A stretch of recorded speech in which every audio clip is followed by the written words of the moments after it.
Just showing the clogged defrost drain right there. Water can't get to go down.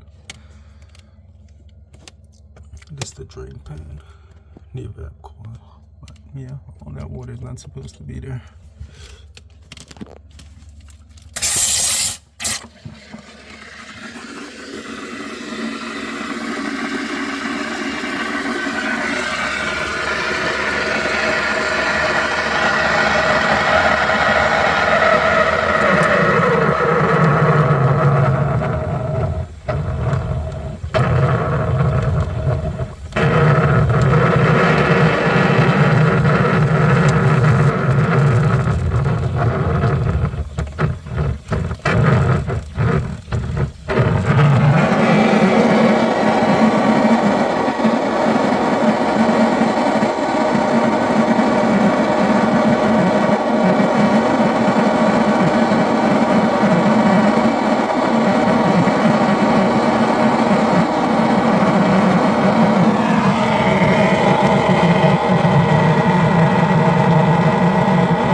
So I got the defrost drain all clear.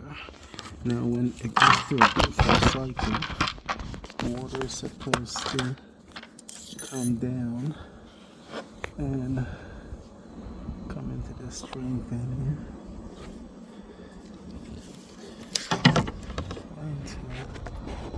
Okay, you see that tube there that's dripping the water? That's how it's supposed to come out. But one of the manufacturer design defect is they leave that tube open.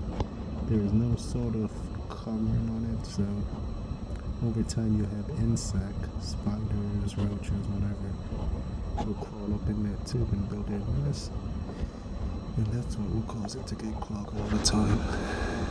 But you can see now the water is coming out and going into this drain pan here that's underneath the unit, and now you can see it's actually draining. But all this is caused by manufacturer design defect. They design it so that it won't get clogged. Alright, let me close this one. And in a second.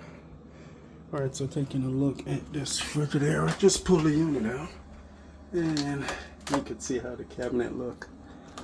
This is a block of ice forming. The whole thing is wet. This is where that ice compartment is. So over time, this whole thing here, you got the refrigerant line inside the cabinet, which is also rusting as well. And once that's all rusted through, then you start having a refrigerant leak, and then unit not cooling properly. You can see it's been leaking for a while. You see the spot back there, and it just runs all the way down. But nothing you can do about that. That's how they design it. All right.